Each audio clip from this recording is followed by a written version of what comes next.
নমস্কার বন্ধুরা, welcome to our channel. আজকে আমরা জানব আন্তর্জাতিক কয়েকটি সংস্থা সম্পর্কে। প্রথম আন্তর্জাতিক সংস্থাটি হলো আইএমএফ।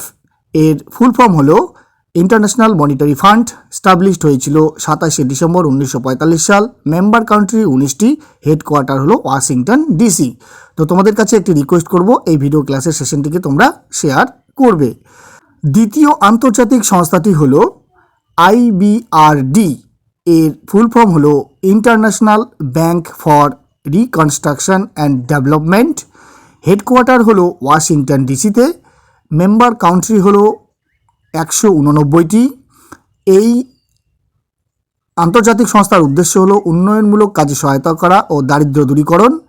আইএমএফ আইবিআরডিকে ব্যাটসন উডস টুইন্সও বলা হয়ে থাকে, এটা তোমরা মনে রাখবে।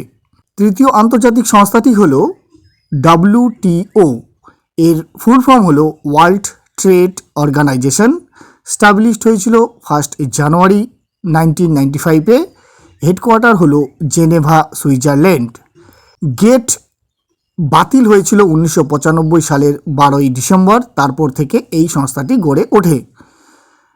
চতুর্থ আন্তর্জাতিক সংস্থাটি হলো ADB। এর ফুল ফর্ম হলো এশিয়ান ডেভেলপমেন্ট ব্যাংক। স্টাবলিশড হয়েছিল 19শে ডিসেম্বর 1966 সালে। ECAFE এর ফুল ফর্ম হলো economic commission for Asia and far east. এর সুপারিশের গঠন হয়েছিল। হেডকোয়ার্টার হলো ম্যানিলা, ফিলিপিন্স। তো অবশ্যই ভিডিওটি শেয়ার করতে ভুলবে না।